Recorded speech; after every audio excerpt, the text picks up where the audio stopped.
up, everybody? Welcome to the Wingin IT podcast. Jack, how you doing, man? As you can see, as I have a retro handheld addiction at this point. I just bought another one last week. I gave my other one to my son because he's been on it lately, mainly playing Neo Geo.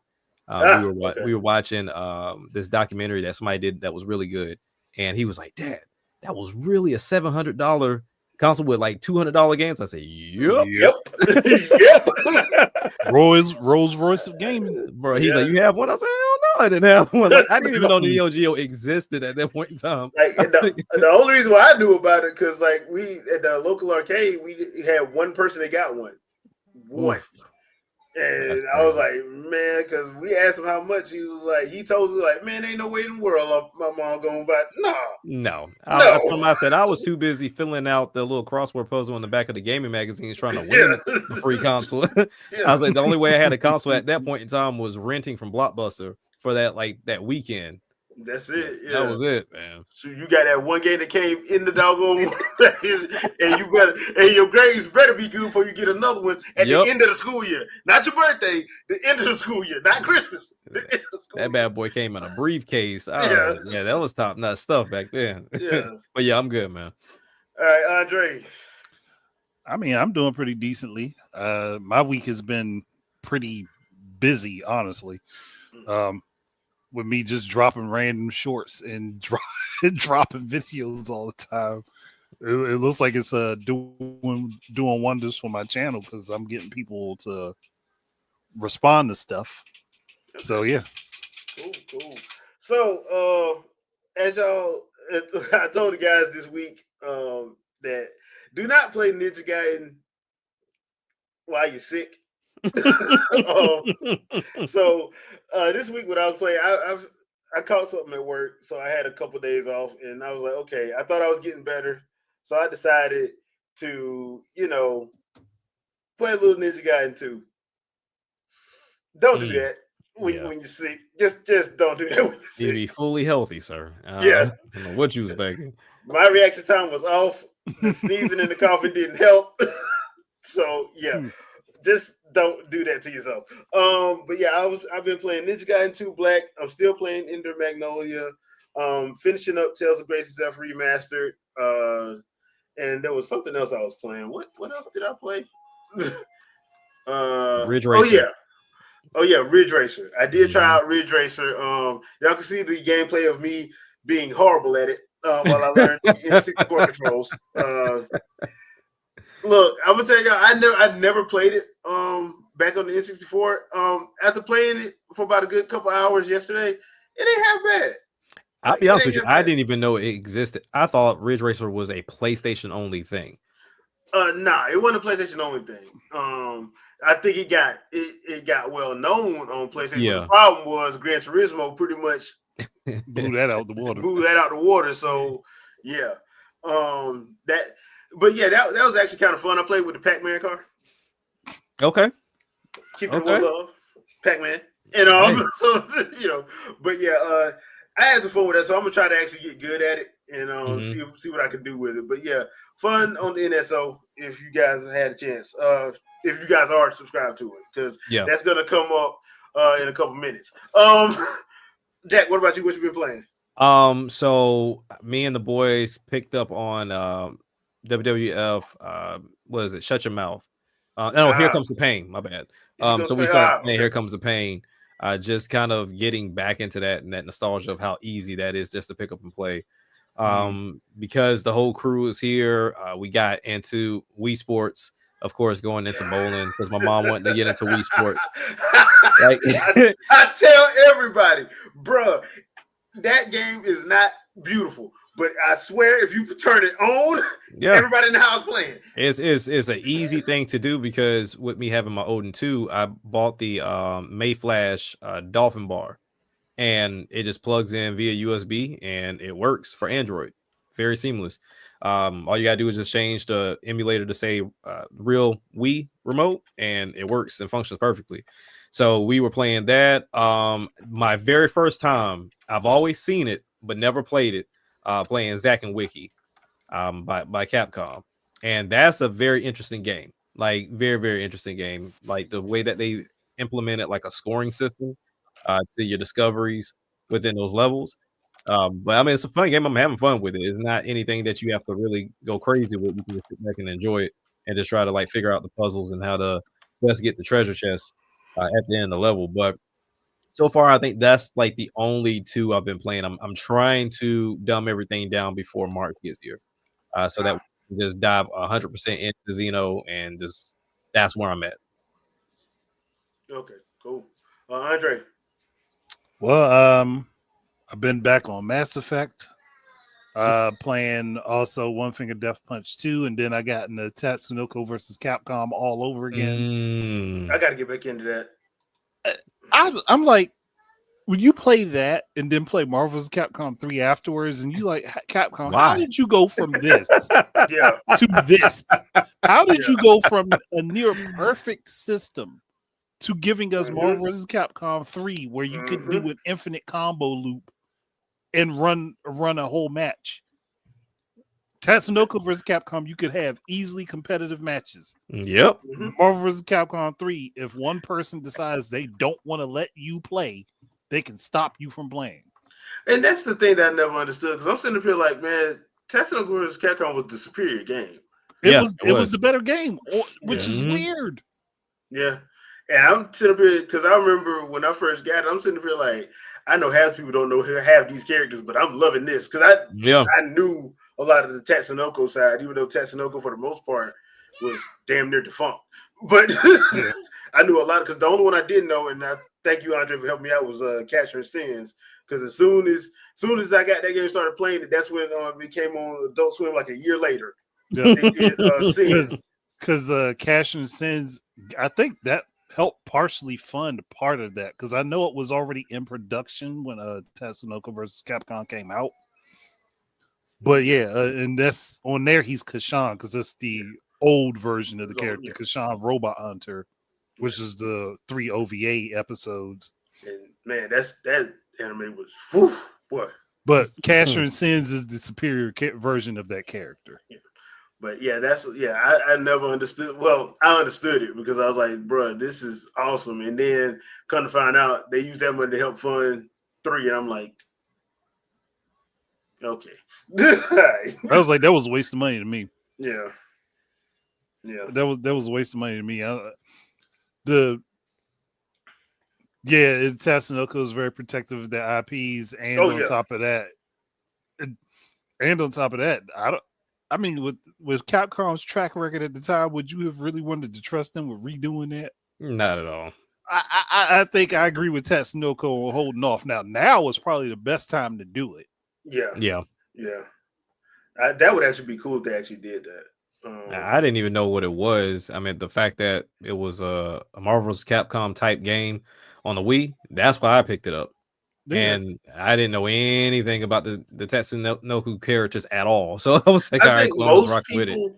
I think most people only knew about the Gotcha Man, aka Battle of the Planets people, because that's because I want to say back, Andre, help me out. Was it 85 or 86 when that came? I want to say it was 86 when it got over here. I know it's older than that. It's older than that, yeah, because they changed the name to Battle of the Planets. So that's how most people knew that Ken and Ken the Eagle and all of them. So most people knew or at least saw the characters for them before, because that was just one of those things that happened like in the early to mid 80s. You just saw that.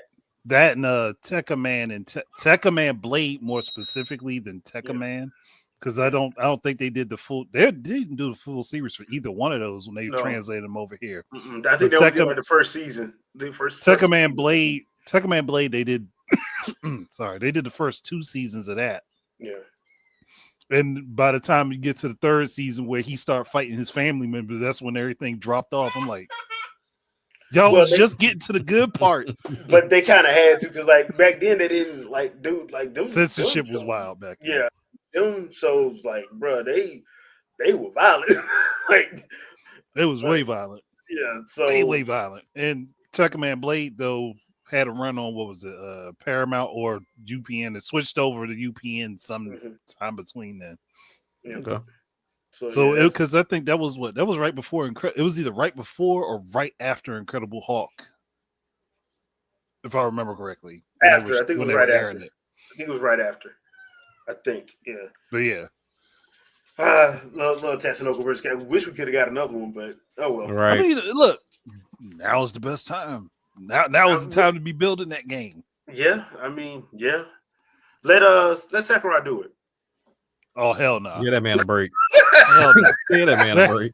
You want this game to have 30 different iterations of 50 fighters, and like, nah, we good. No, but the reason why I say that is because like everybody knows Sakurai, like he will find like the characters that you don't know anything about to give you a full deep dive into. Mm-hmm. So, yeah, he definitely will. Like that's one thing I will give him. Like when he does a game, like you don't need DLC with a Sakurai game. Right. You don't. You may get it, but you don't need it. You don't need it. Yeah. Actually, I take it back. I would want him to strictly work on the adventure mode. Strictly on the adventure mode. I won't touch nothing else. Just the adventure mode. I want him to come up with the plot and the storyline for the adventure mode and all the characters that will get involved. And we need a lot of usage of Beautiful Joe. And we need to see a realistic depiction of how Ryu would actually interact with a superhero that is way more powerful than him. Outside, other than what they did with Ultimate Marvel vs. Capcom, you have Ryu kicking. You have Ryu stopping the Incredible Hulk. That's a problem to me. That's a problem. And then he's kicking. Which beast was it from Monster Hunter he kicked? Like they did a fastball special and used Ryu. I was like, you insulting me. You did that. You insulting me. On top of that, y'all tried to match him up against Wolverine and Marvel vs. Capcom 3. But give Wolverine these horrible stats. Right. All the Capcom characters had great stats. All the Marvel characters had crap stats. I'm like, ain't nowhere in the world, John. Except for Deadpool. You gonna tell me Captain America's stats are worse than Chris Redfield? Chris Redfield did punch a boulder, man. Come on, dog. Chris Redfield, who got his behind handed to him by Hager. Yes. Oh, Hager. I was like, yeah, nah. Y'all can't do that to me. Yeah. But yeah, that would be fun. Because it really did save, like, because we didn't get because they was done with Marvel vs. Capcom. At the time, yeah. Until Tatsunoko vs. Capcom made all that money. Which I'm like, if this made money and it worked well on this system, why are we not continuing with this? Because I think that was the excuse to get them to do Marvel vs. Capcom. That was the excuse. So I think that's what that was. So to be fair.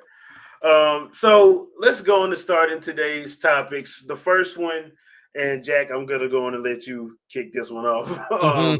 But there was a rumor going around last week that NSO subscribers would get first dibs at pre-ordering the Switch 2. This is a rumor. It's not been confirmed or nothing like that. Right.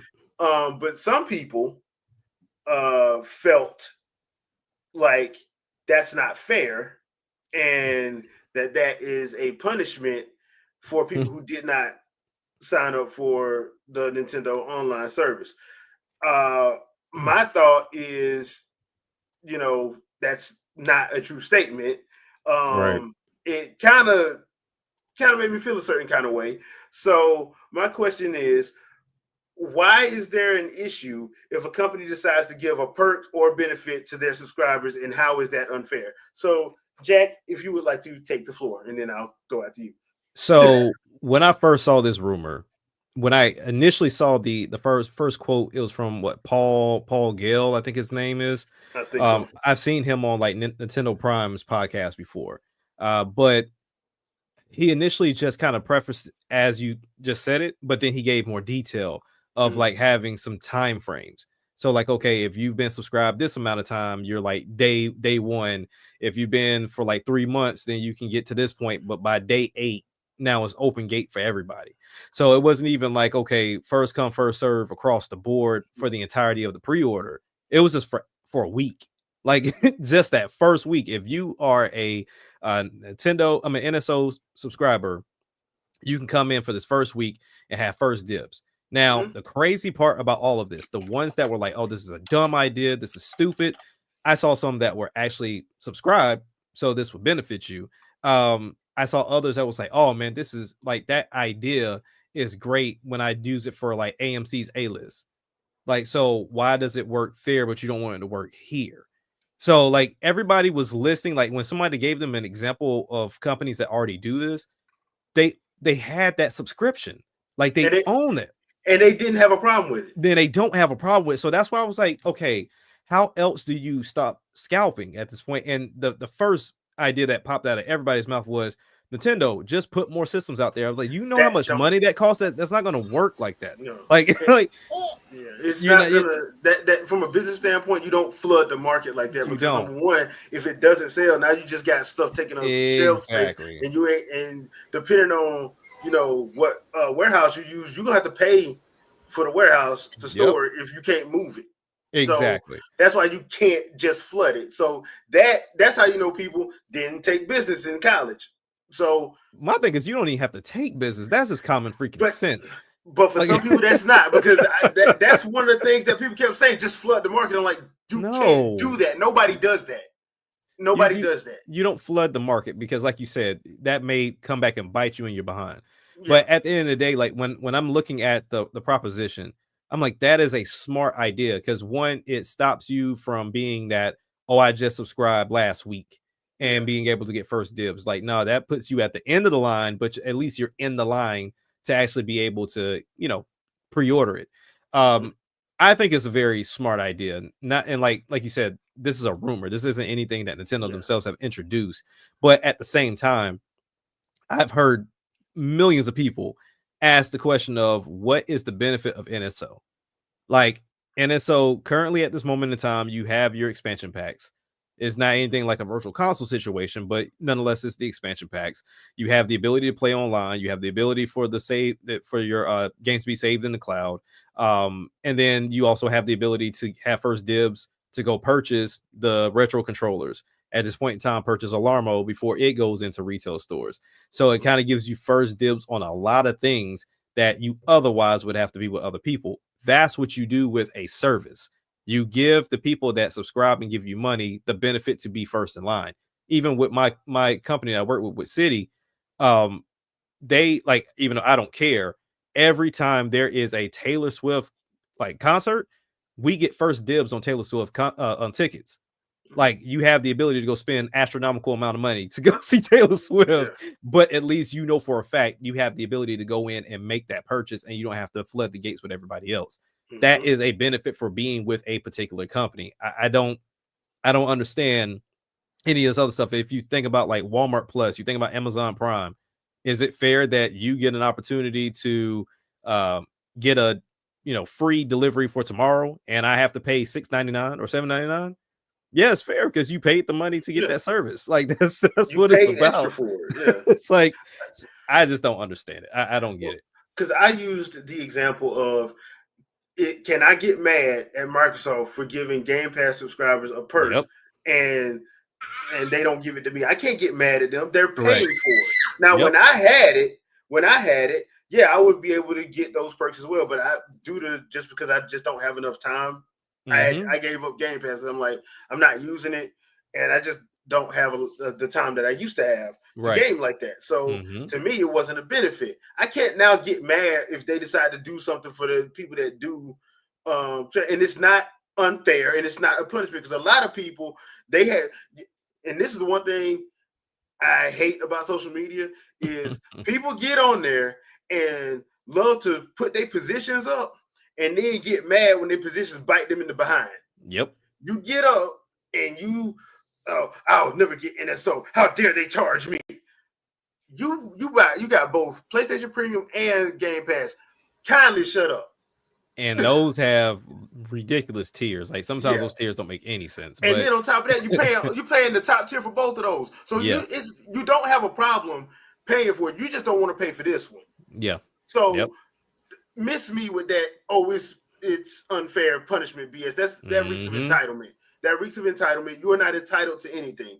They run a business. If you want it, then subscribe. If you don't, cool, don't. Yeah. But don't bitch and gripe, moan, and complain about it when they do something for people that are subscribed, if that's what they're doing. Because yes, they did that with Alarmo. NSO people have first deals. And yes, to me, I think it makes sense because I would not leave stuff in the hands of Amazon, Best Buy, and GameStop because they don't care. They're like, hey, whoever buy it, whatever. Yeah. Like if it's 1,500 of y'all scalpers, get them. We don't care as long as we get paid. But also, people got to look at it. First dibs doesn't necessarily mean you lose anything out because whatever they set aside for retail is for retail. Right. And anything that they don't sell out in that first wave that would be potentially for whoever's on NSO to purchase would go to retail anyway. Yeah. Right. Because my thing is, to me, what would make sense is, okay, NSO subscribers get first deals, limit to, there you go. You can only pre-order 2. Yeah. At the most. Which is likely what would be what they do. They say, okay, you could potentially purchase 2 and we'll maybe let you get 4 Joy-Cons and 2 Pro controllers. Yeah. So like I said, but we have to put a cap on it because we're not gonna just let people do that because that's how bots get in. So yeah. I mean, like, the only thing I didn't care for with the situation is I'm usually one that wants to go to the store and pick mine up. And I know they wouldn't be able to partner with a GameStop or whoever to make that happen. But all in all, I mean, if that's the route I have to go, I'm more on the lines of doing like the double pre-order. I'll pre-order with NSO and then I'll go to GameStop. If GameStop says, yep, we'll have one. All right, cool. I'm good. My name is down. I'll go take it from NSO because like I said, I'd rather go to the store. I've seen too many people make those type of pre-orders online and then get their stuff like a week or 2 later. I'm not trying to be on that side. I live in the boonies. I'm not trying to be on this side. Yeah, you'll take forever to get to you. Yeah, I was like, there's been small things like a watch that's like, oh, it'll be here tomorrow, and it gets pushed back 2 days, and then they have to give me my money back. But it's like I'm not taking that type of chance. But yeah, if it's a part of a subscription service, why not? It's the same thing when we talk about when you pay to play games early. Hey, look, you paid this $100 to where this game usually costs you $70 to play it 3 to 7 days early.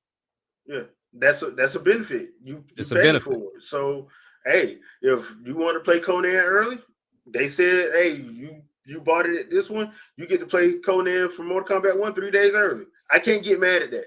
And I can see if it was expensive, it's $4. Like just it's $4 a month. Like, come on, man. Yeah, that's what I'm saying. Like, theirs is the cheapest. The cheapest, yes. But you got people sitting up here bitching, griping, moaning, complaining, and I'm sitting here like, you got the ultimate tier Game Pass. Yep. You have no problem paying for that. And like, I'm not pocket watching, but you have no problem paying for that. But you want to complain about this one, and you want to complain about what's unfair? Like, dude, come on, man. That don't make any sense. It doesn't. And that's why I just kind of like, it's whatever, because 9 out of 10, it was people that didn't even have it or didn't intend on getting it. So even if it was a situation of you get it now, you would have it for, let's say it's coming out in May. You would still have it for like 3 months. That'll put you in a pretty decent tier. And then just get rid of it when it's all said and done if you don't want to keep it. But I'm pretty sure that Nintendo's going to be smart and they're going to ensure that we're probably going to get these consoles and have like a free 3-month subscription to NSO to ensure that people are online playing Mario Kart if it's a launch title. Yeah, basically, or it's in that launch window. Right. I got a feeling that's going to be there. What about you, or even they'll just drop one in there with the game when you purchase it. There you go. Yeah.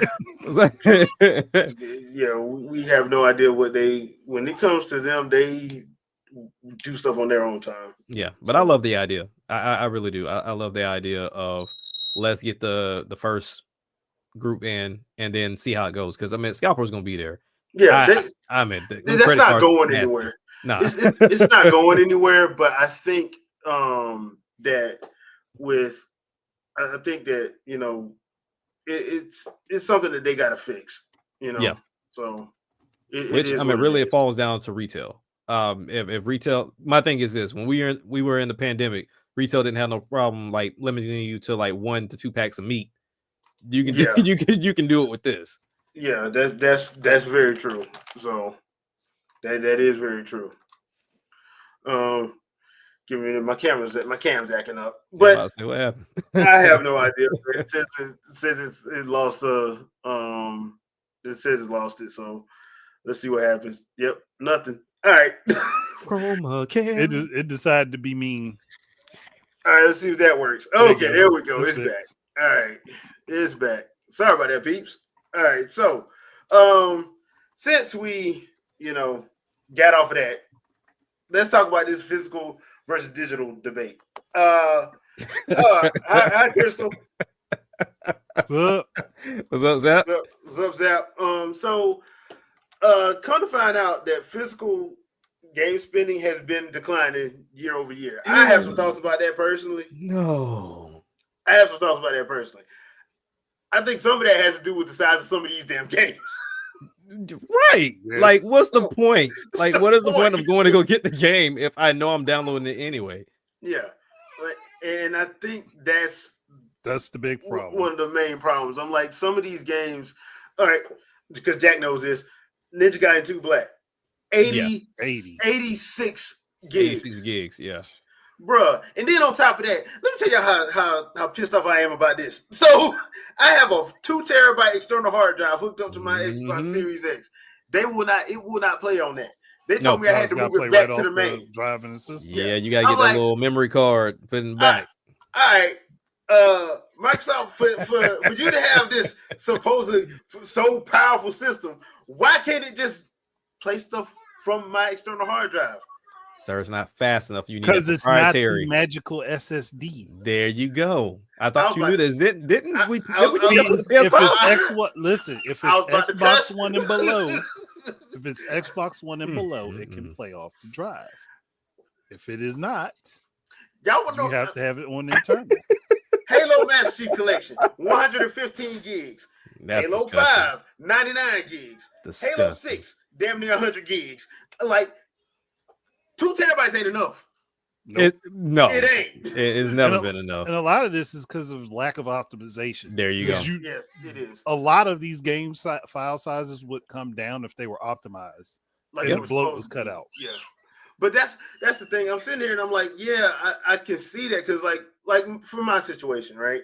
Mm-hmm. I do half and half a lot of times. Mm-hmm. But like on PlayStation and Xbox, I'm fully digital. Why am I fully digital? Because, like you said, I got to install it anyway. So what's the point? There ain't no point. And then on top of that, a lot of the cases you buy ain't got nothing in it. No, nope. Got a slither of paper. Yeah, we were actually looking at some channels today on Retro, and like because my son was looking for some Yu Yu Hakusho games, and the guy had a complete package. Mm-hmm. And he was like, "Dad, so it came with a booklet and a poster?" I said, "Yep.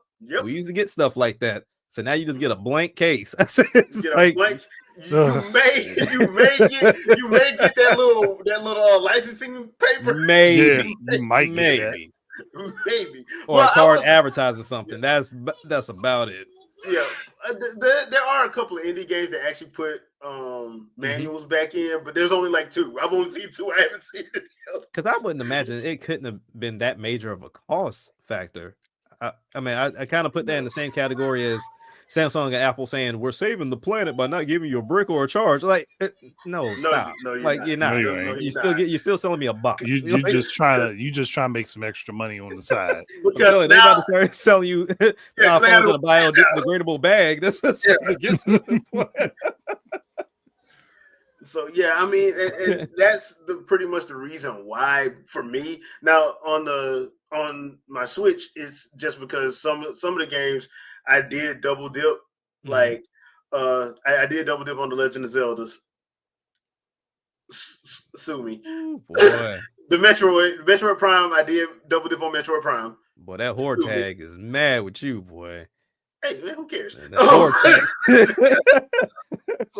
But yeah, so some of the games I do have, like I did double dip on, but like most of them I'm 50-50. Like there's some I look at the actual file size. That's why I'm glad they put file sizes on there, because I look at if I see like 44 or anything above like 16, I'm like, okay, is this whole game on here?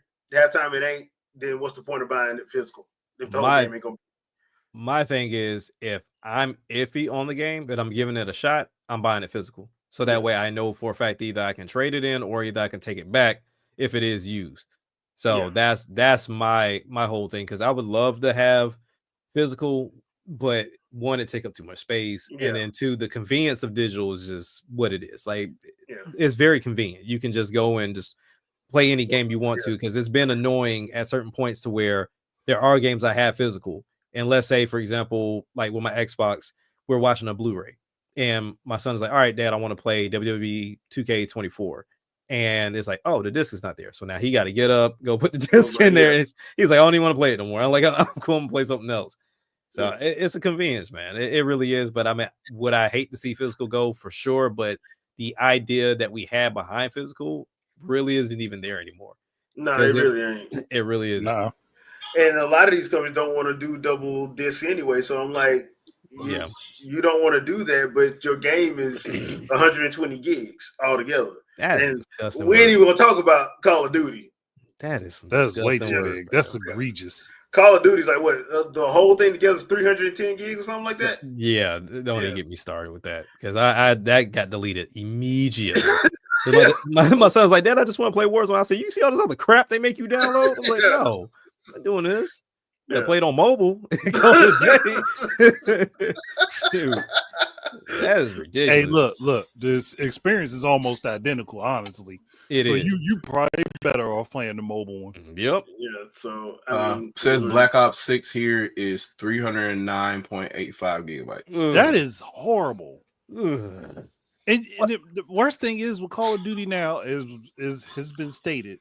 You have the mobile game, which is multiplayer. Then you also have a separate multiplayer Call of Duty. Why are the main releases now not just a single player experience? It's that way very you can dumb. cut down on the size, and all the multiplayer stuff can just go into the one game. So I know this may be a rhetorical question, but what happened to this generation cutting down on size and also load times? Oh, that was a promise that was never going anywhere. Yeah, that wasn't going to be kept. When they said that they promised to cut down on size, but they were saying that they weren't going to do double this, I'm like, yeah, that's a lie, because that means you just want people to do it digital. Yeah, that's what you want, because there's no way in the world. Marvel's Avengers, 88 gigs. They're not paying. Square Enix ain't going to pay extra for a dual layer, for Sony dual layer Blu-ray disc. They're not going to pay extra for it. Yeah. Nope. They're not. They're already hemorrhaging money. They're not going to pay extra for it. On top of that, the read speeds for these drives aren't fast enough to be able to load all of that stuff to the console to be able to play anyhow. That's why you got hard drives to begin with. Yeah. The hard drives were to fix the CD-ROM issue. And then the hard drives were too slow, so then they moved from hard drives to SSDs. So you're patching the problem that was patching the problem of the original problem. But as far as the load speeds, Mark certainly told you. He already told you what needed to be done to take advantage of that. So you would have instantaneous loads. He used Spider-Man as an example to show you what you could do. We're basically just chopping this level up into different quadrants or whatever, and making different parts of the quadrants of that game in different parts of memory. And before you go to those different parts of memory, they're cached somewhere on the SSD. So there's an instant reference of that that you can constantly reread to, and it's copied to memory before you get there. Right. Effectively how Metroid Prime does level loads. So but no big publisher is going to do that, because they're not changing the way that they make games. They're just going to continue to throw hardware at the problem every time they run into a problem. Yeah. So they didn't listen to him. They weren't going to. Some Sony studios, sure, yeah, they'll do that. That's fine. But you're not, short of like Naughty Dog or anybody else, even within the first party, they're not going to listen. They're going to continue to make games the way that they are, and they're just going to continue to be broken. So, that's crazy. And it doesn't even help. with SSDs, you get load times. Yep. And it doesn't help that Unreal and Unity and several of the other engines redo how the code is laid out anyhow, so it works against what the machines are supposed to do anyway. So you got to look at it this way: The console's made to do things one way. The engine does things a different way. Right. So the system has to take what the engine does from how it does it, translate it to what the console's supposed to do, and then do it. So AMD, when they created the new version of Radeon for it, because this is GCN 2 in these systems, right? So they have their own tessellation engine. So when you have something that's like, you have micro polygons, you can divide stuff down into micro polygons, and that's done effectively for free in hardware if you use the SDK in the way that it's supposed to be used, right? Well, Epic said, fuck that. We have our own version Nanite, and we're going to put that on top of this hardware that already does it. They had ray tracing in hardware. Epic's like, fuck that. We have our own version of lighting and all. You're gonna use our version of lighting, our version of volta. How can I say this? Volumetric shading and volumetric texture compression and volumetric tiling for textures, and we're going to pre-render polygons for you, even though the hardware already has routines in there for that. So you're throwing all that on top, and the reason why developers are going to run to it is because, hey, Unreal Engine 5 compiles in real time while I'm looking at it. So that's what they're going to do. But the target that you're supposed to compile for is going to take forever to get working right. Yeah. So, but the experience of being the developer, though, you get real time feedback. So that's all they care about. Because I'm curious to see, like, how long would it take you to make a dedicated engine for a console? Let's say, like, for a Switch 2, make a dedicated engine for it. And then how long would Nintendo need to hold on to ensure that your engine gets some life out of it? Because I mean, a lot of these engines I know about have been around for ages and they've just been upgraded. Yeah. I mean, Havoc been around since what? Forever, since 1999. Yeah. 1999. Wasn't it before that? Wasn't it way before that? It was CES 1999. So that's crazy. I'll have it. Yeah. As middleware. I mean, it still get used. Yep. Still gets used. So still gets used. I remember seeing that first logo on the Dreamcast. For, Crazy Taxi, I think was the first game I got. Because I didn't get 2K first. I got Crazy Taxi and I got Grandia 2 and Skies of Arcadia. Which we're about to talk about next. A lot of this middleware has been around for a long time. So for MPEG formats for consoles, you use Bink Video. Bink. Yeah. Speed Tree for literally just generating trees on the fly. That's literally what Speed Tree is for. Funny, I saw Speed Tree on when I was playing Ninja Gaiden. Yeah. Oh wow. Yeah. Speed Tree was on Speed Tree. Havoc and Bink was on that. I see Havoc and Bink a lot. A lot. It's on Smash Brothers. It's on what was the other? Smash Brothers. Saw it on Killer Instinct. Yep. Yeah, so what are the chances of these developers, let's say, Sony and Nintendo, because I know Sony has their engine, but like what are the chances of them saying, okay, we're making an engine alongside this new console, hey, y'all have at it type of deal? You saying like Nintendo telling people that? Right, kind of like opposed to you going to Unreal or going to Havoc, we made one that is made for this device. So make games from this engine. So the last time that was close to happening, that was GameCube. Okay. And nobody wanted to pay for Factor 5's middleware because they did license it independently. So they would either use 2 discs or not even port to GameCube. Gotcha. Okay. And then there was the other thing too, as far as like the libraries and stuff like that. Since these games are made for PC first, you're talking about C++ and backporting to basic C. So you got problems like that. And then a lot of developers now are using C# and they don't want to backport anything back. Like and even with like Wii U, those are 32-bit apps. So, and if you're working on 64-bit apps on the other 2 platforms, it's not just something that you could just flip a switch and do. Like you've got to dethunk your code and everything. So because there's those 32-bit apps may have 16-bit registers or 16-bit apps that are dependent inside, and going from 64 all the way down to 16 is not a thing. So you got to find a way to make it work or truly port all your code to 32-bit. So even if you have like an engine, right, the existing code that the other studios have, now they got to make a decision and say, hey, look, as Ubisoft, we're making all this stuff for PC, and it seems to kind of work on the other platforms. And Nintendo's over here like, get good, like old development, like, well, developers ain't like that no more.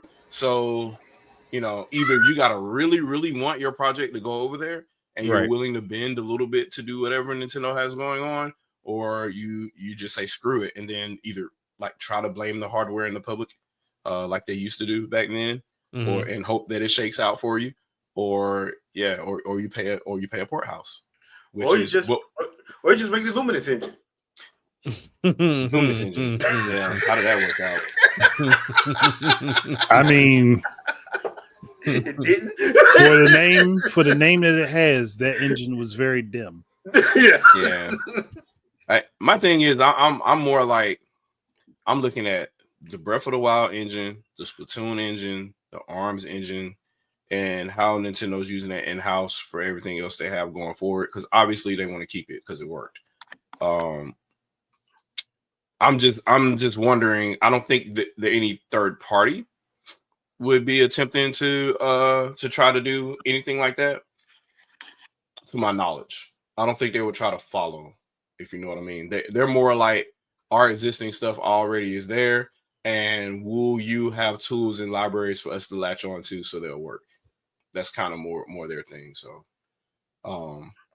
and when developers behind the scenes says, yeah, Unreal Engine 5 will work on it because Unreal Engine 5 works on the 2017 Switch. So that's I love how people think Unreal Engine 5 means it's not scalable. I'm like, Unreal Engine has been scalable since 3. What are you talking about? It's gonna break the Switch too, sir. It's gonna break it. Yeah. It's gonna snap it in half. It's not breaking the Switch I have right now. So you're gonna boot up a game with it in there. It's literally just gonna snap in two. It's funny, like people were expecting that to happen with Guilty Gear Strive, and I'm like, dude, that's not gonna happen. No, I'm like, you mean the game? That didn't even happen with the fighters, with Dragon Ball. Like, fighters. You've already got games in that engine on the system. Yeah, but people thought because our favorite team, Digital Foundry, they listen to them, and I'm like, bro, will y'all please stop? So my thing is with this too, like, engines are not benchmarks, and if the engine makes it over to the platform, that proves the capability of the engine on that platform. Yeah. It exists already, so that basically just solves the problem right there. Yeah. So at that point, it's what the studio did with the engine being capable on that platform and what they chose to do.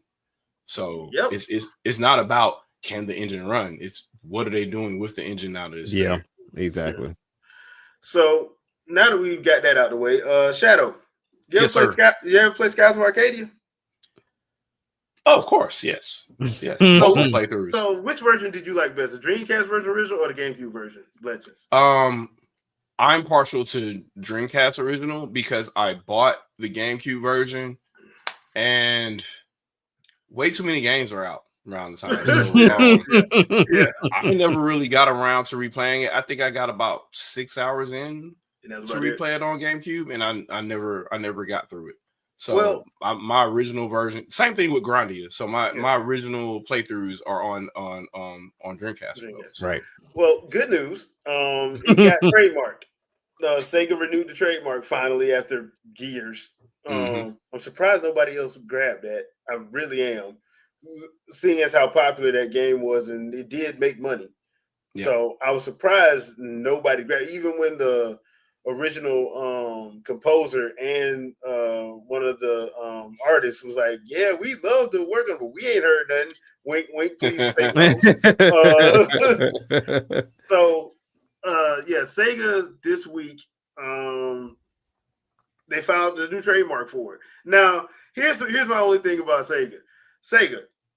Y'all put out a trailer about a year and a half ago with Crazy Taxi, Shinobi, Golden Axe. That's exactly where I was about to go. Where is it? Exactly where I was about to go. I was like, this does not excite me because I haven't even seen the stuff that they showed me. Like, yes. There you go. go. Have to hurry up because there's a Ninja Gaiden 4 already coming. So Yeah, that Shinobi need to be showing up, man. And we already know. I don't think Platinum helped y'all with Shinobi. So no. I'm still mad at Sega for not getting Platinum on Shinobi. That was the perfect fit. That was the perfect. Especially when they had the Green Team there with Kamiya and Naba and all other boys. Like y'all had the perfect team for it. Y'all never did it. Never pulled the trigger. And it's not like they couldn't put the Tate system from Shinobi and Nightshade for PS2 into a Bayonetta style game. It would work great. Yeah. You beat up your enemy, get the final slash on them, they freeze in the place, then you beat up somebody else within the time frame and beat up characters until all of them are done and they hit that pose at the end and everybody just dies at once. I would just say legit use the Astral Chain engine. Just legit use that. That Shadow Dancer right there. Yeah, I'd say just use that and just add in the Tate thing at the end because that was part of Shinobi. So just go ahead, throw that in there. You kill them in a string around an arena. When you finish off the last one, if you do it all together or the timer runs out, because that's how it worked in the PS2 game, they hit their pose and all the people that's already dying just die. Yeah. Like, So I read about that and I was just like, okay, that's cool.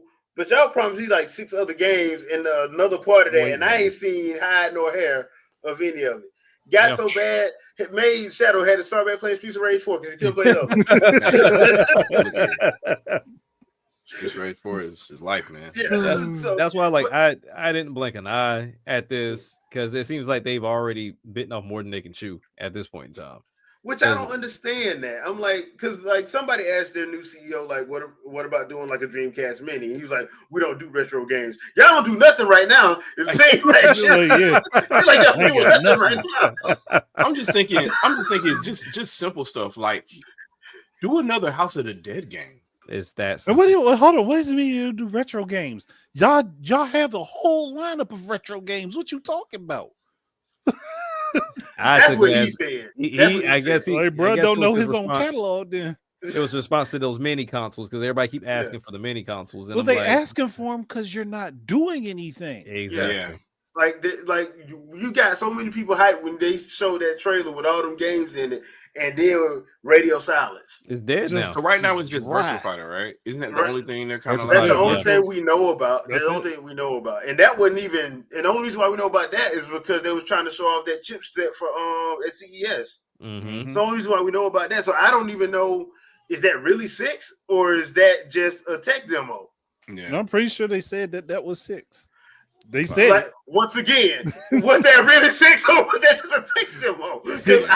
6 in waiting. Yeah, we're gonna have like this. We're never gonna. Oh man, you because you're killing the hype right now. Like you had people in the palm of your hands. Mm-hmm. All you had to do was like literally like drip feed for each one. Like it didn't even have to be for like one and then move on to the next. Like just give me a little bit of something for each one, and now you got to ramp it back up again.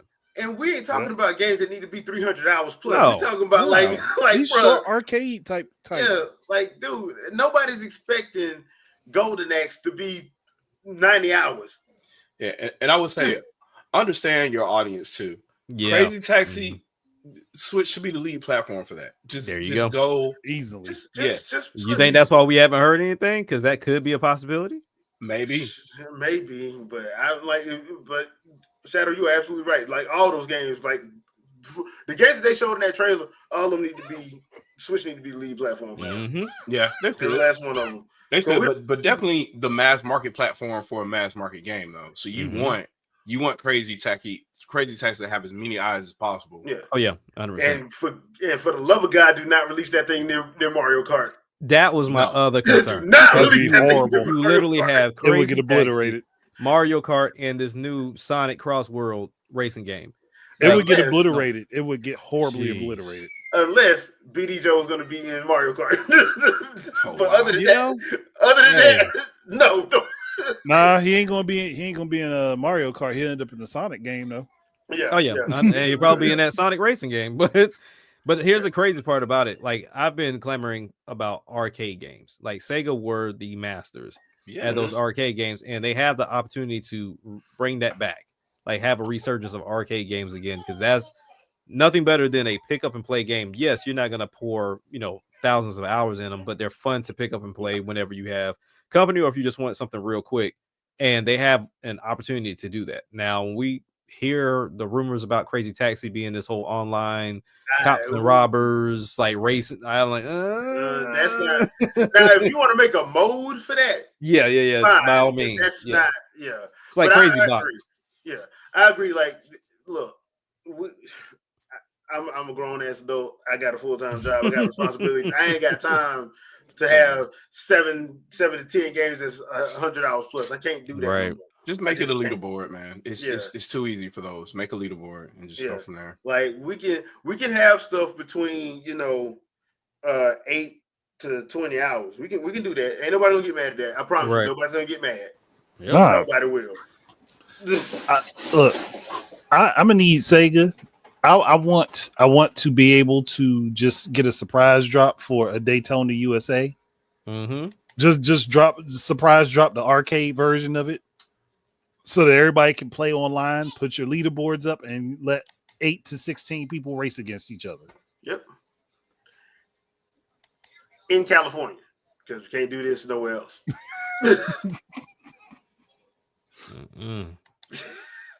All right, so there is a Capcom presentation next week. It's supposed to be 20 minutes on February 4th. And then it's supposed to be a 15-minute Monster Hunter Wild showcase right after that. I don't know why don't they just put them in the same thing? They always split them up, and Capcom is always the most nothing bag. Like just like there's nothing there, and then it's like, okay, here's Monster Hunter Wilds. I'm like, you could have just done it with this. Yeah, you just made it Treehouse Live. But that's what is gonna go down on the 4th. So that's what Monday, Tuesday, Wednesday. Wednesday, so that's Wednesday. So, and I think it's at 5:00, if I'm not mistaken. I don't even know. East. They don't have the time down here yet. I'm pretty sure they'll tell us later.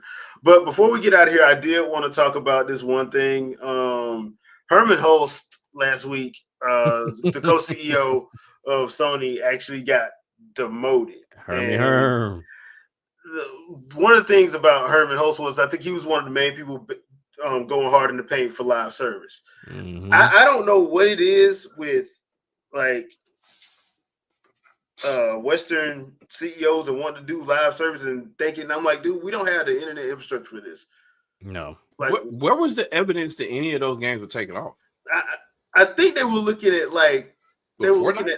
I'm guessing that's what they had to. But you can't have that as the only foundation because that's one game. Yeah, that's one. Yeah, so it's one of those situations. Drama got it right. That's definitely capitalism. But I will say this: while I'm not laughing that he got demoted, it is kind of telling because I'm like, bruh.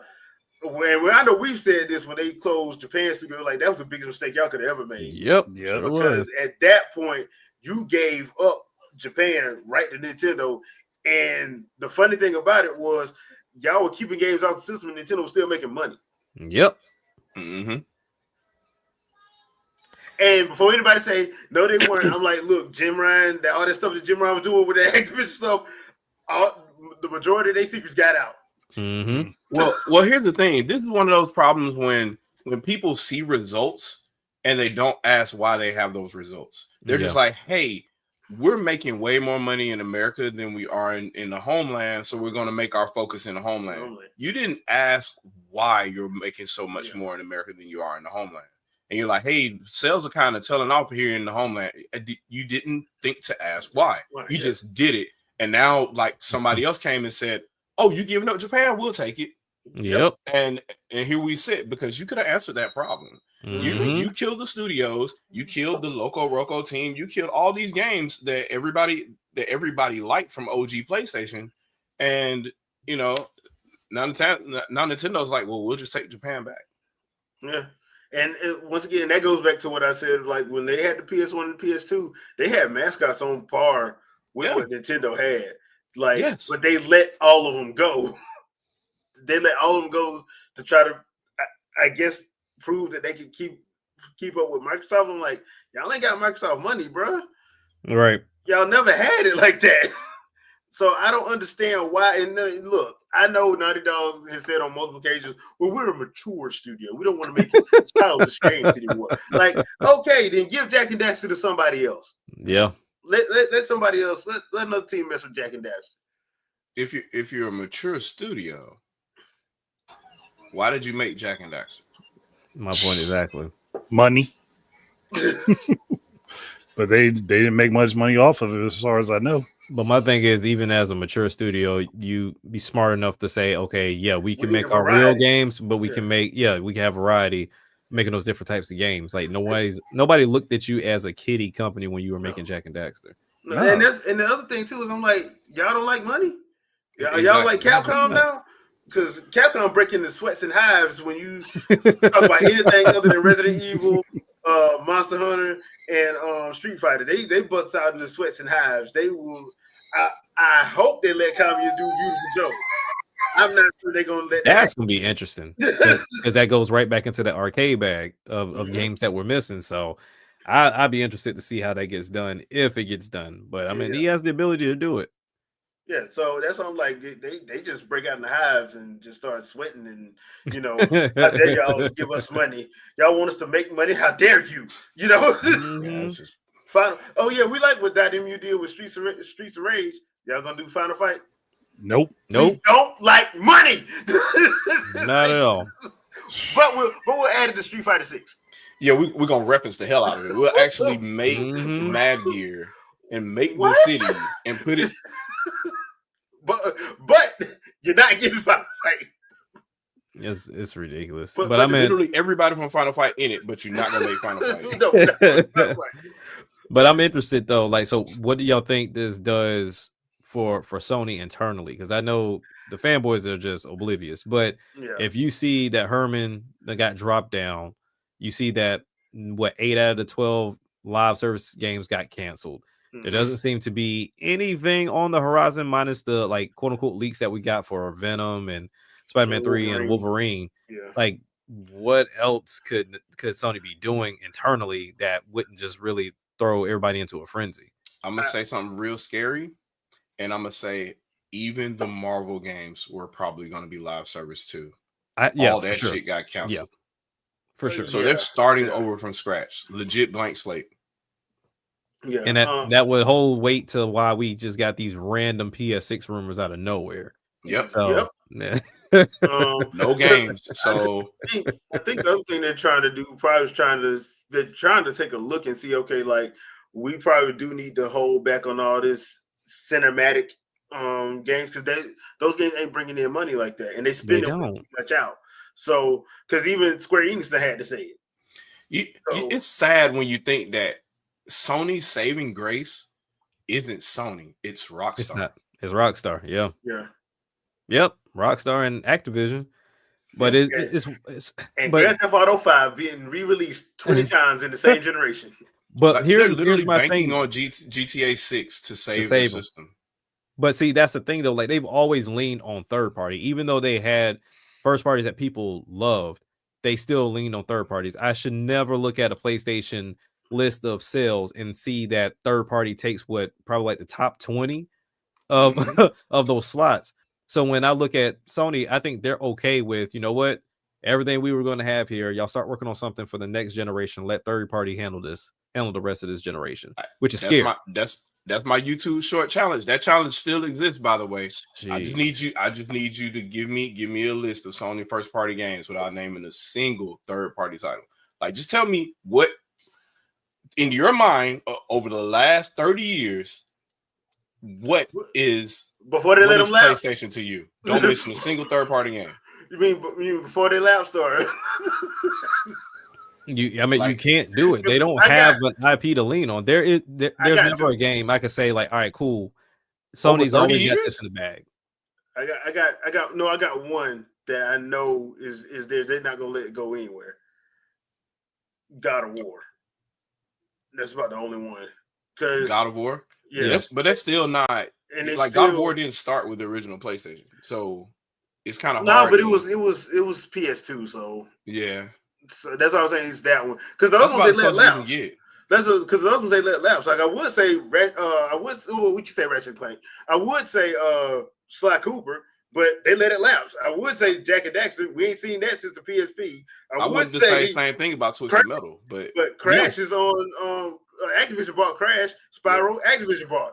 It's like every time I think one, I'm like, nah, they let that one go. Nah, they let that one go. Nah, I haven't seen that one since the PS Vita. Nah, they let that one go. Gravity Rush, they don't like that one for some reason. But here's what I'm concerned about too is for the longest we've gotten these cinematic type games. Now they're making movies and shows. Mm-hmm. If these movies and shows take off, I don't think you see games behind these. Because it's like, what is the point? Yeah, they started from games. Well, that's what Neil Druckmann outed himself when he said that's what he wanted to do. And I'm like, oh, those shows never got picked up in Hollywood, so you're trying to do games so they can get looked at. I see what you're doing. Okay? Yeah. That's what you're doing. But you want to be a director. Yeah, he wanted to be a director. Which is cool. Do your thing. Like, I'm not saying you have to wear one hat, but then when you're doing it backwards, you're literally saying, okay, I made these cinematic games and I want to take them to movie versus like, hey, we made a movie and we're going to turn it into a game. Yeah. Like, that's going to be hard to do. And if it becomes successful, and like you said, he wants to be a director, why would I continue making this game? Why would I continue the series? There's no point. Just do it on TV. Like, there's no point. Yeah, because there's no point. Yeah. And I was pleasantly surprised. Walking Dead was really good. I mean, not Walking Dead. I'm sorry. That was really good. Yeah. Yeah. So I mean, to me, it's like, okay, now, all right, if we take the cinematic type games out, what does Sony have? And it's Ratchet and Clank, which even then they try to do that movie adaptation thing, and that just failed horrendously. But so you have Ratchet and Clank, and then what? Because I thought Twisted Metal was coming back when the show showed up, and it didn't.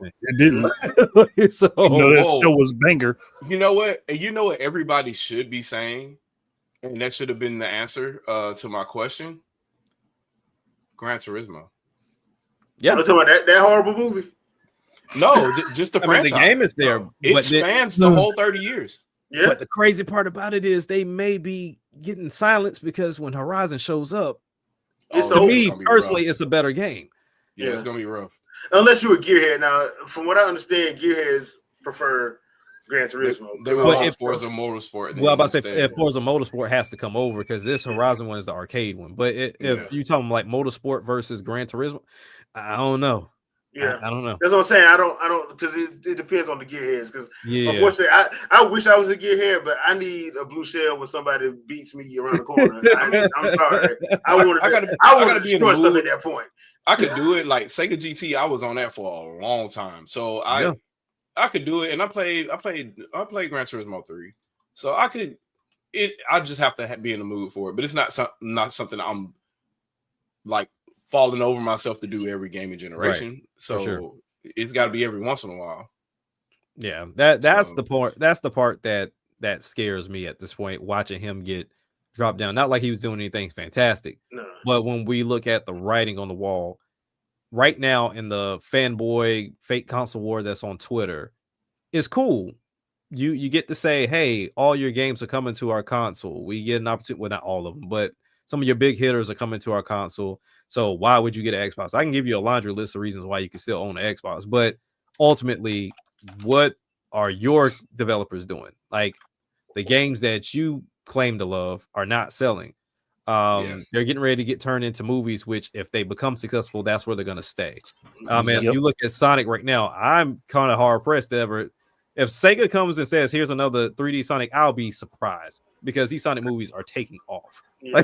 That's where I'll be putting my money over here. The only thing I could probably see them doing is if they go back and do Sonic Adventure 3 finally. That's the only thing I could think of them doing. Yeah. And honestly, I don't think they should. I think they should leave Sonic Adventure alone and just do something. At least for a few years. Yeah. Right? Just like let it breathe a little bit. Because Sonic Shadows and that ain't bad. And for everybody complaining about Frontiers wasn't horrible. It wasn't.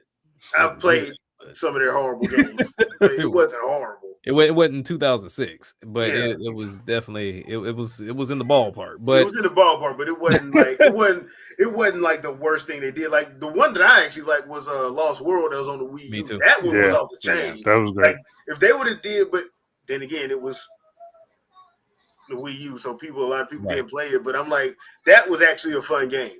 The way they did. People didn't understand there was a run button though. Yeah, they didn't understand that, which I'm like. And Lek had a question they wanted an answer from me.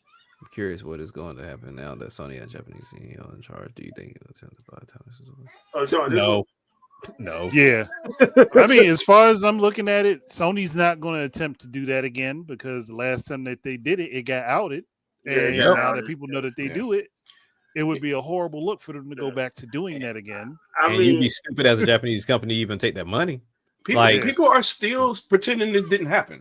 Like, no, but the funny thing is in court documents now. Yeah, it's in court documents. That's how like, dude. I laughed from a good healthy place. I'm like, Jim Ryan was telling himself so much, lying, like, crying, denying Jim Ryan. Yeah, I'm like, bro, all this hits, like, bro, like, and then like the killer about it was all of a sudden you just started seeing like.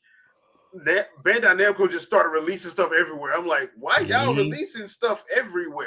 Because they had to look. They had to show that they weren't under that anymore. Yeah. I'm like, okay, we agree. It was like, nah, Sony's not dictating how we release our games. Here's games everywhere. They're not dictating how we release our games. And it's so bad that one of my favorite of their games, they actually didn't even fix until 6 months later because they were just like, here I go. Yeah. Yeah, take it. It was funny to see even the goalpost moves too. Like for the people that are too far gone, they're still denying that this happened, right? But then you got people just like they look at the court document and they're like, oh yeah, well every publisher does this. Yeah, that's fine. I mean, Nintendo wasn't doing it. It wasn't for these games. It was just because those Nintendo games couldn't run those games. Those Nintendo platforms couldn't run those games. That's why. My favorite one was the only reason why. I'm like, okay, sure. My favorite one was the fact that it was like, oh, well, everybody does it. I'm like, no, they don't. No, like, really don't. Oh no, but that's exclusivity. I've never heard of exclusivity happening in a whole generation. No. I've never heard of it. It's exclusive to one. It's exclusive to one company for one generation. Especially if they're in their partial publishing. At least like Nintendo is like, okay, in certain territories. When we make this Final Fantasy Crystal Chronicles, we will publish it in this territory and this territory because Square, you're only so big, right? Yeah. So we'll help you kind of situation. But, or this version of Ninja Gaiden because Ninja Gaiden 3 was trash. So we fixed it and we're gonna publish it because we spent the most time fixing the game. Right. So we'll publish it in the United States for Wii U. Like that, those kind of things make sense, right?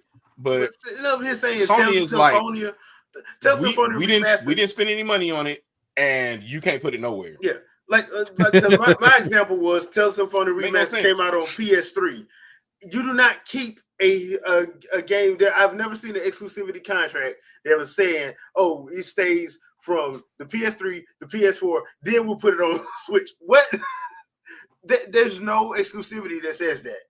Right. You're either exclusive or you ain't. The other weird thing was it was almost exclusively Japanese studios, and I'm like, you can't even put nothing on the DS, bro. Nope, nothing. Because they was trying. That's how I think that's how they were explaining how they have the market. Because I'm like, okay, all right, but it still didn't put them out of business. It still didn't put Nintendo out of business. No, you thought it would have, especially with how hard people went in the paint during the Wii U.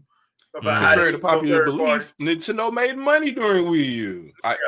For whatever reason, that's popular on Twitter right now. I don't know why, but like people, well, they didn't make money in 2014. They keep pretending that system didn't make them money. Bro, they can't say that. I got a guy right now telling me, well, it didn't make money because Reggie said that in 2012, and anything could change. And he said if it sold 1-to-1, then it'll be at a profit. But then Wii U got a price drop, which it did not. And the most expensive platform was actually the $300 model because it didn't come with anything. The $350 model came with the game, so it counted as a game against the system, right? Yep. they make these assumptions that are like, well, so it didn't make profit. I'm like, nah, Reggie made that assumption with the ratio being 1-to-1. Mm-hmm. Wii U ended up with a 7.6-to-1 ratio, almost 8-to-1. Are you really gonna tell me every console sold, all 13.56 million of them sold at a loss when at one point all they needed was one game per system to make a profit? And most of that, and they sold 7, almost 8 per system. And that was like, and one of the main ones was Mario Kart. Yep. So Mario Kart did and think about it, they pulled that off twice. They pulled that off twice. They pulled it off with the Wii U and then the Switch. And after FY 2014, Nintendo never saw the red again.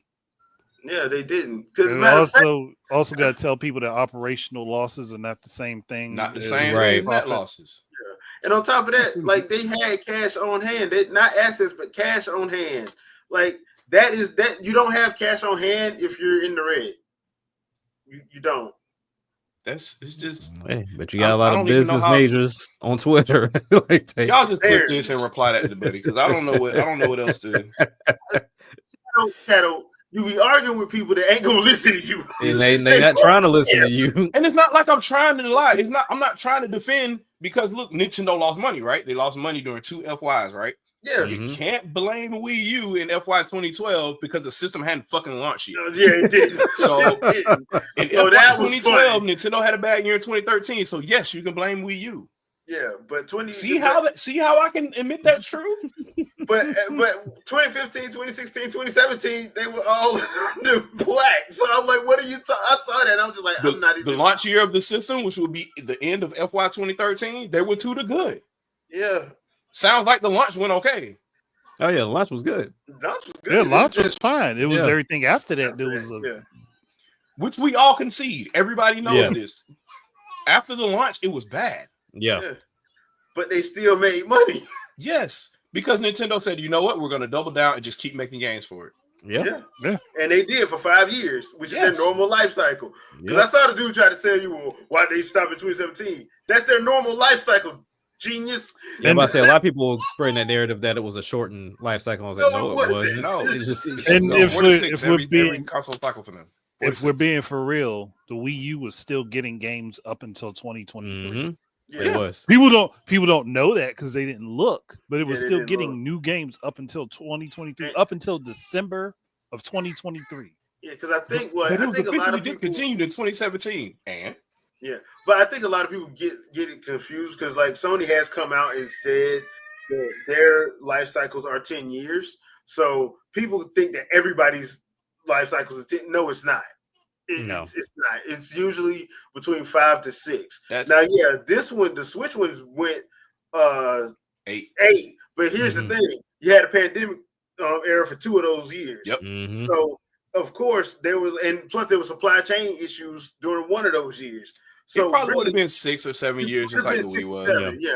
If the pandemic doesn't happen, it's probably gonna be 6 or 7 years because supply chain was gonna happen regardless because that was just an issue that was happening. But the pandemic happened, and I love that people say, "Oh, you can't use that as an excuse." That's not an excuse; it's a fact. Well, it's a fact. It slowed everybody down, not just Nintendo. It wasn't just Nintendo. Everybody down. Yeah. So that is like, okay, that's why one of the main reasons why it got pushed to 8. Like it wouldn't have got pushed to 8 if we didn't have that pandemic, and there was 2.5 years of a pandemic and a supply chain issue. So that's why I don't think they'll ever have one 8 years again. Probably not. At least I can't see them having one like that long. So there's that. I mean, look, if it breaks sales records, they might. They might just be like, hold on. and then we'll see Sony come back. Well, we found like 30 million more PS2s. They got at that point, like Sony, cut it out. Stop. Remember we tried to tell people like, okay, but shouldn't the game sales also have changed? Right. Well, but people bought the consoles to mod them and stuff. Like, okay, but you're saying that as if everyone had that technical ability, right? Like I'm pretty sure somebody in Brazil going to buy a new PS2 probably saw that there were new games down at discounted prices and said, okay, let's buy some of these because we can take them and we can have the official thing versus having a burnt copy. Most people, if they have the opportunity to get something cheap, they're going to get the cheap thing over the free thing. Yeah. Like, so the numbers should have, the needle should have moved somewhere on the software sales, somewhere. It should have. Like, because that's all PS2 had was physical. So it would have been easy to track. There's no digital. It would have been. You know what would be funny if like it's like people on the board of trustees and the execs are the ones that's buying them. More like, likely, just probably. Just buy it. Hey, it's gonna look. Hey, this is gonna look good on my numbers later. It's gonna look good for my bonuses. So we're going to do this. I'm gonna buy this with my bonus. A million. Yeah, everyone's buying a million PS2s. We're just gonna run the SKU. Everybody's buying $1 million. Everybody's buying $1 million. Welcome to Shadow Wave News. Today we found out a scandal happened, and Foxconn has been in a deal with Sony for the last 7 years, creating PS2 consoles in secret. You heard it here first. They're gonna get the $200 million. They're gonna get the $200 million. Middleman also pointed out something really, really important. There were also different versions of PS2. Yeah. Wasn't that at one point? Wasn't PS2 going for $50? Yeah. Yeah. The $99 one I think dropped to 50. Yeah, it dropped down to $50, and that was the slim one, wasn't it? That was the ultra slim one because that was the platinum one. It was like the one that's razor thin. Yeah. This bad boy right here is still 300. Strong. 300. I was like, I have not seen a console sell this well at full price ever. Which is crazy because they have yet to drop. Now, Sony and Microsoft raised the price, so I don't even count it as a price drop when they go back down to the regular price. Increase. Like, sir, you went back to the price you started off at. Hey, we need a little bit more, so we're gonna throw some butter. Just like we were just playing last year, you know, you gotta let's bring the price back up now. This is you know, we're more advanced in that Nintendo hardware, so you gotta pay what you're. Because I'm literally sitting here, I was like, man, I don't remember a generation to where we went up in price as time went along.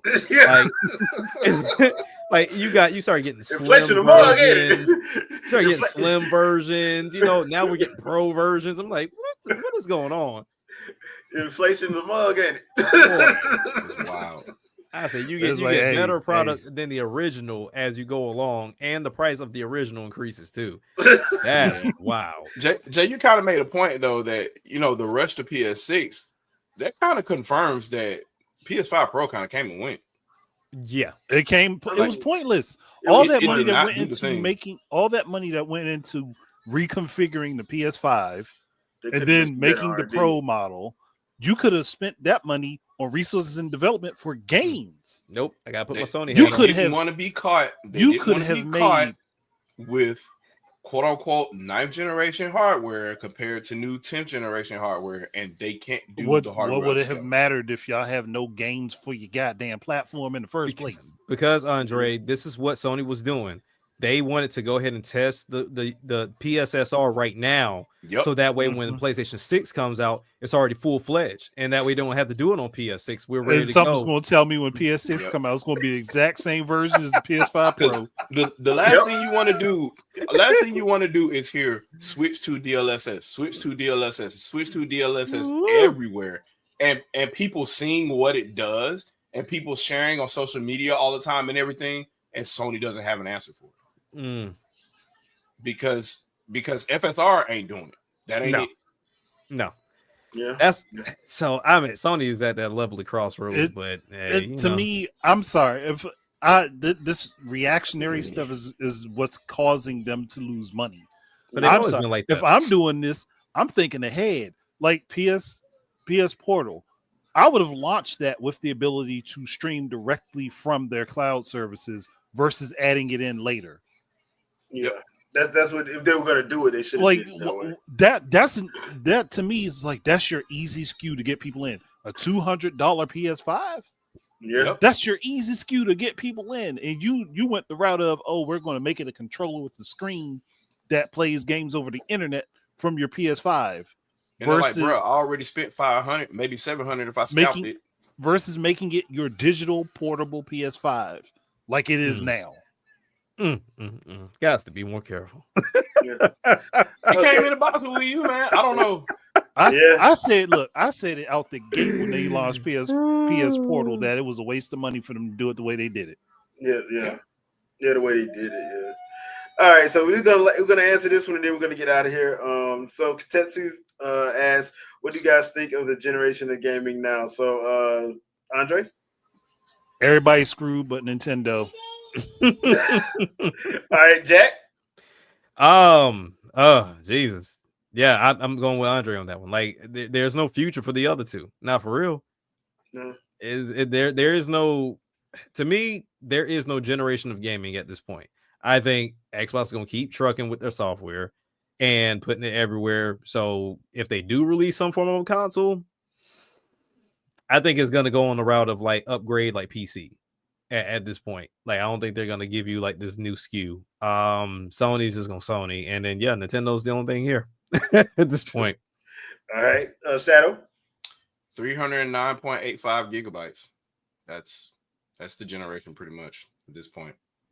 So, but we only gave you a terabyte inside your system, so good luck.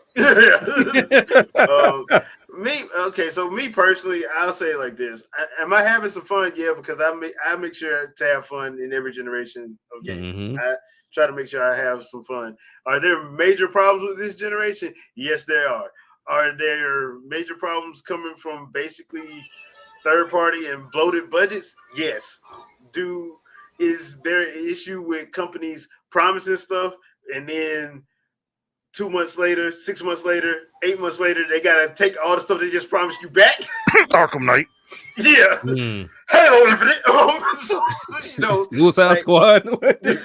So there's a lot of stuff that it's bad, but I will say this: the company that everybody supposedly hates, when they make a promise, they keep it.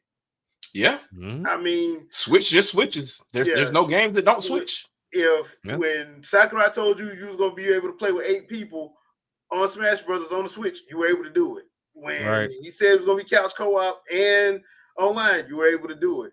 When Aonuma got on Tears of the Kingdom, that 13-minute preview, and showed you what all you could do with Ultra Hand and all the other things, you could do it in game, and they didn't even tell us about the depths. Yep. Right. You could do Kept that secret. Kept that a secret. When they gave you arms and they was like, hey, look, this is gonna be a box game. You can use your Pro Controller or you can use your Joy-Cons. You could. So that's where we got the one company that everybody supposedly hates, but they want their games on their system. Make that make sense. So they tell you the truth. You got the other two. Yeah, we're gonna have the Gotham Knights for the example. When that first trailer came out, they said it was gonna be 4-player split screen. A year later, that got taken out. It went from 4 to 2. 6 months after that, something else got taken out. I'm like, wait a minute, what? What? Halo 30 frames per second now. Yeah, I love the Halo series. Halo Infinite is supposed to have split screen co-op. Got dropped. Supposed to have co-op campaign co-op. None of this stuff was at launch, by the way. The Forge, none of it was at launch. But this system is supposedly so powerful that you can't even program for it. That's the problem. Everybody wants the tools, but they don't know how to use them at all. So here's the other thing. Here's the other thing, Jay. What's so funny about this is, has anybody on this panel not predicted that it would be this bad? No, I think we all did. I think we all saw it. We saw the writing on the wall, but we was too busy laughing because we thought it was hilarious. and people was getting mad at us for laughing. Yeah, they got mad at us for laughing. Arcane Studios. But I'm curious though. So this is a question I have because I know we're getting ready to wrap up. For this 10th generation, and yes, Nintendo starting off this 10th generation. Don't tell Sony fans that. we already know what Nintendo looks like this 10th generation. To y'all, what does Sony and Microsoft look like, and what is the key feature that they promise you for this 10th gen? Microsoft is going to be very good friends with Nintendo. Yep. I'll just keep it above. I'm gonna say this. They're gonna do exactly what they did the past generations. They're going to attempt to solve the problems from the lies they had from the previous generation. Okay, I get so you. Yeah. Remember, the hard drives were supposed to fix the loading issues. Yep, and that didn't happen from in the 8th generation. So then they had SSDs this generation to fix that problem. Yep, and still not fixing the issue. So they're probably just going to throw more RAM at it this time and say, "Hey, look, you got 32 gigs of RAM now." Right. In addition to whatever NVMe storage, and they're still going to run into the same problems because now the developers have 32 gigs of RAM and they're going to use all 32 of it, and the games are going to be bloated. So we'll see 1 terabyte size games probably. No, they're going to give us a 512 gig. Yep. They're not going to give us a terabyte. They're give us 512. I fully expect the 1 terabyte size game going forward for sure. Oh yeah, especially from Call of Duty. Especially from Call of Duty. Call of Duty's gonna be the one to do it. It's gonna be Call of Duty. I'm calling it now. It's gonna be Call of Duty. It's gonna be 1.2. It's gonna be 1.2 terabytes. Yeah, that is disgusting. I need them to get competition fast. I need Battlefield to succeed. The reason why it's gonna be like that because they're gonna offer every map from every game. And that's gonna cause it to go to 1.2 terabytes. I promise you. If it's at 310 now, and that's up from what 275 the game before, like, bro, they are not gonna optimize at this point. At this point, Activision might as well just sell the game on an SSD and let you just plug it into your buy console the SSD and put it in the system. That's it. Just sell it on the SSD. This is for this game only. Yeah, that made my plug it in, play. Like when you buy your PS6, there's already registers of RAM that are exclusively tailored to Call of Duty. Only Call of Duty can run registers on that RAM. And GTA 6. And GTA 6. Just the multiplayer mode. Not the regular game. Just the multiplayer mode of GTA 6. And I forgot about that. Like, because GTA 6 might be ridiculous.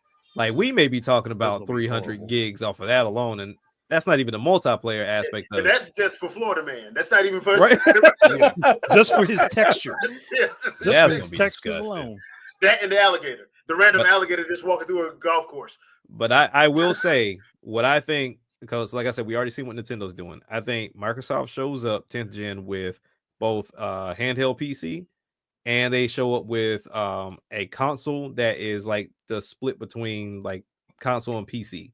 Like, I feel like they're going to do like this hybrid situation from that standpoint. Dual boot.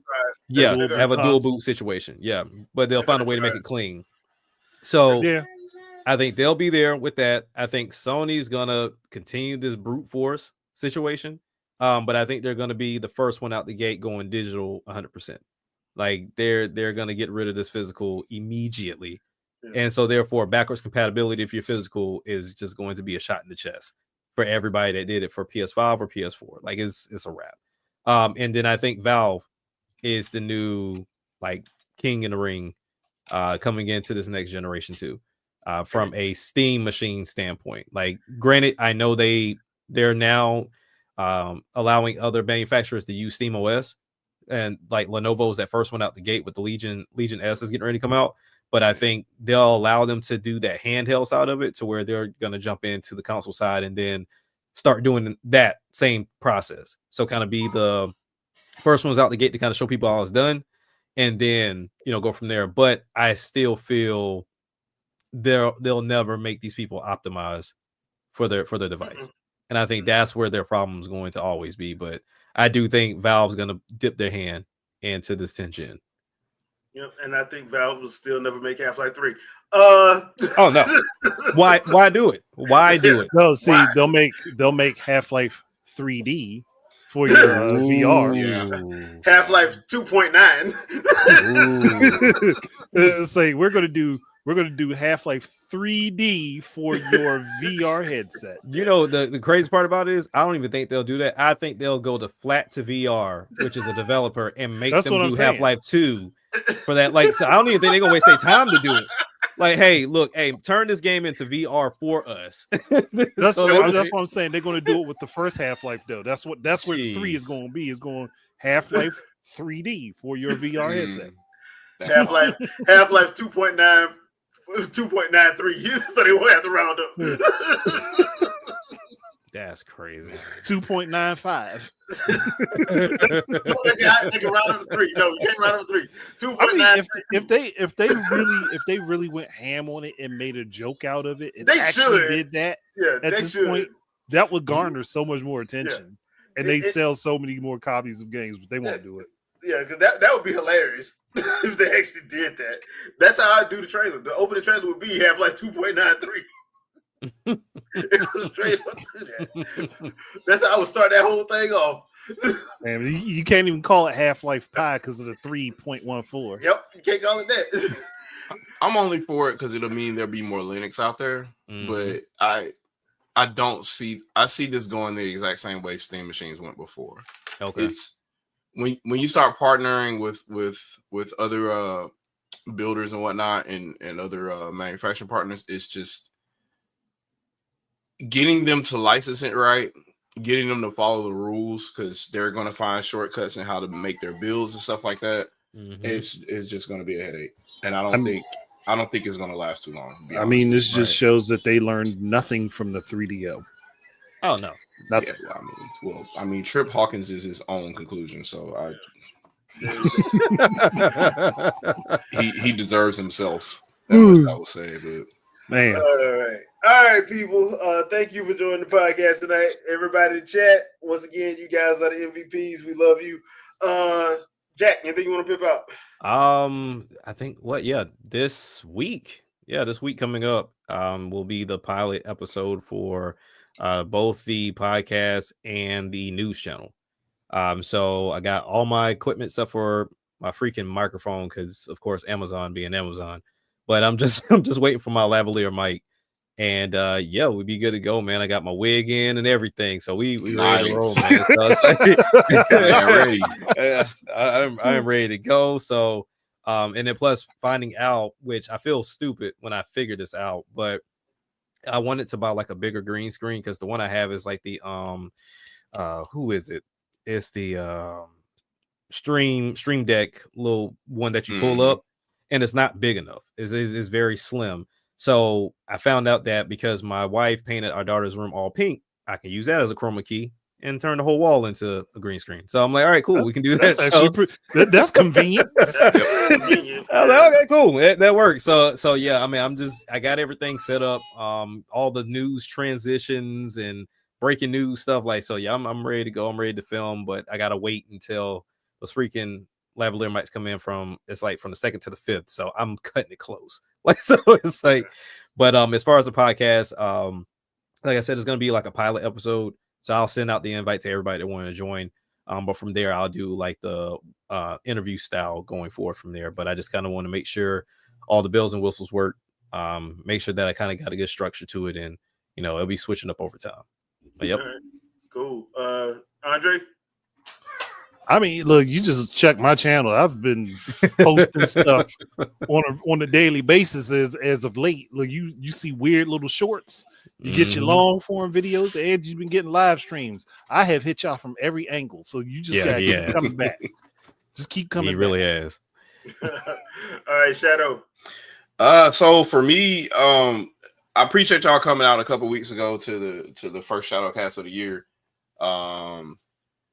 Kind of not 100% yet. I've been battling a little cough or something today. So I was gonna do a Shadowcast after this episode tonight, but I don't think it's probably in my best interest if I'm gonna be coughing like every 15 minutes. So